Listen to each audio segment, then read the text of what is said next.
Yes, Norman. Is it the Norman? Yes, it's me. What about your mates? Your truckie mates driving unsafe oil tankers. Hey? Yeah, you don't say anything about your mates, do you?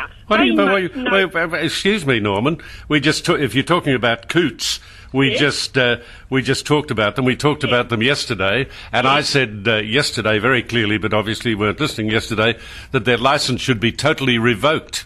That their reputation, it would appear, is that bad until they tidy up their act. The licence should be totally revoked. Can't do much better than that, can I? Yes, I do listen. I'm not one of those people who ring up your drunks, or your kids on school holidays, your mats and all that stuff who ring up on school holidays where their parents get them to ring. I do listen, and I do say, you don't blame the actual truck drivers, do you? You blame the company. But your truck driving mates Whoa, Norman, just hang on a little bit. We don't blame the driver. When it is just hang on, when it is ascertained by the police and people who know better, even, believe it or not, than you, that the truck is at fault. How can you blame the driver when the truck is deemed to be at fault? You telling me they don't know that the speed limit has been lifted off or something's wrong with... They're supposed to love their truck. They inspect their truck. They do. You're telling me your truckie mates don't know that their truck is defective. You're kidding me. They're driving dangerous, putting other people at risk. Don't just blame the company. Blame the drivers. Hang on. I'm not blaming the company. Yeah, but blame the drivers. Blame everybody. Don't just blame the one section. Truckie mate, all your truckie mates out there. Listen, lay off this mates business. I know a lot of truckies and I like a lot of truckies, but there are a lot of cowboys out there and I'm the first to admit it. So don't collectively call them my truckie mates. I think truckies are great fellas and I love them, and I know we have a lot of people follow the program because of my affection for the trucks and the truck drivers and the songs that we've sung about them and everything else. But I don't defend every single solitary truck driver on the road, Norman. Yeah, but you ask them. They inspect their trucks. They know they're driving defective trucks. So please don't take the blame off them. Hey, John, were you on the ocean or during in your 44-foot yacht on the ocean with the Navy displays? I've got visions of you like Thurston Howell III, sitting up there with a little cap on with your barnacle face. Sitting up there. I bet you don't even steer the boat yourself. You got a paid crew that does it for you, do you? And you sit up there with your little hat on, and your big barnacle all over your face, sitting out on the deck. Don't be rude about my face. It does look like target practice. I'm the first to admit. But don't say I've got barnacles on my face, Norman. Don't be nasty. So were you on the ocean? Were you on the harbour, John, on your yacht? Were you? Did you say it was 44 feet? You told me it was 44 foot, John. Come on. No, it's bigger than that.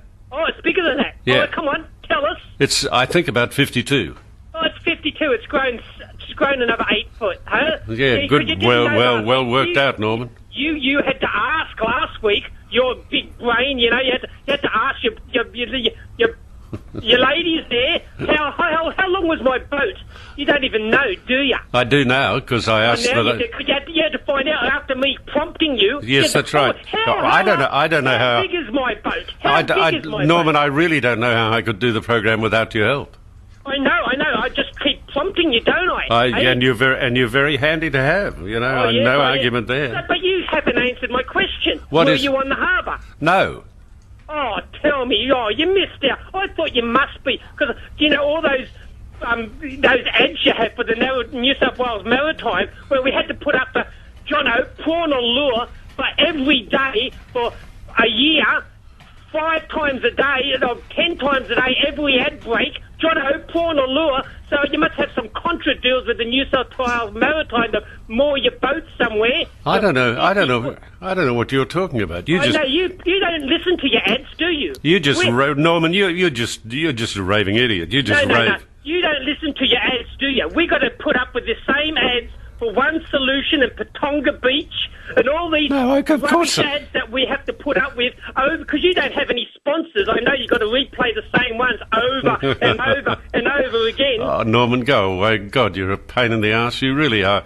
You're a nasty little grub. You're a nasty little grub. Hey, you big rich bastard sitting on the ocean there with your barnacle face and your 52-foot yacht. Yeah, Yeah, sitting with my barnacle face sitting on the ocean. I didn't have to go out on the boat because I actually had to walk out onto my terrace and all the boats were there. Oh, there you go. I forgot your apartment right near the naval yards. You must have sat there. Did you charge friends over to come and watch the fireworks, John? Yep, hey, yep. You sit there and watch the fireworks on your balcony. Hey, a private little display just for you. And it was wonderful, and friends that came over loved it as well. It's nice to be able to have nice things and share them with other people, Norman. Oh, all your rich buddies, hey, John? Hey, Norman. You had a big booze up, hey, John? Norman, what's the matter with being rich? Oh, come off it, John. Yeah, it's okay. No, Norman. No, Norman, you little jerk. You come off it. What's the matter? What's the matter with being rich? No. When you pretend that you know what it's like to be like one of us. No. Well, I've never been like one of you because I'm not a despicable little jerk with a nasty, narrow little mind. I've never been that. So I've never been like one of you. Yeah. About 60 years ago, you might have been, when you tell your stories of jackarooing, and going out in the country and mixing it. My God, you really are a very staunch listener. Hey, yeah, John, but now you're 85. That's about 70 years ago or something. Okay? I'll tell you what, I wish I was 85 and felt the way I do. It'd be quite an achievement. Age, you've got to remember, age is something that we achieve. And we should be very grateful for age because the older we are, the longer we've lived in this wonderful world, and the more people that we've been able to meet, except people like you. Oh, John, you're boring talking about this. No. You're boring, Norman. You're just a nasty little human being. I don't know. I've assumed you're a human being. Are you? John, why don't you make another album? You try to put your music on, and you think everybody out there loves it. Why don't you make another album and put your ugly looking face on it, like Hadley and Jones do? Nobody would buy your albums anymore because all your traces up your bum is disgusting. All the rubbish you put on there. Come on, Norman. Norman, jealousy is a dreadful curse. Oh, yeah, because your albums wouldn't sell as good as Hadley's and Jones's anymore, do they? I have no idea. I didn't even know that they made albums. Oh, they copy. You've taught him well, John. You've taught Hadley really well. You brought I didn't know that Ray had made an album. Oh, no, he does all the things you do. Puts his face on things, Well, at least you're aware of it. Oh, I'm aware of it, John. Oh, I'm aware of it. Yes, I'm aware of it. Hey, what about having another go at Greenpeace or something like that? Some people that do good in the world. Not like you old fart. Hey, at least again trying to do something, but you have a go at Greenpeace. 30 people getting arrested. You don't care. They save your whales, the whales that you love, John. I do love whales. Yeah, you love whales, and these people out there trying to save them, and all you do is put crap on them. No. Only when they're stupidly behaved, when they get on little surfboards and get right up next to great big. Anyway, Norman, enough is enough. I mean, you really are just a crashing bore. Oh, I'm really hurt, John. I'm hurt. Yeah, just go and play one of your other crappy songs now, John. Bye. Isn't he charming? I wonder, does he really like himself? I wonder, does he ever think, maybe I was a bit stupid there? Because that's what you are, Norman. You're stupid. You say stupid things. And, jealousy is a curse. I'm a lucky man. I've done fairly well.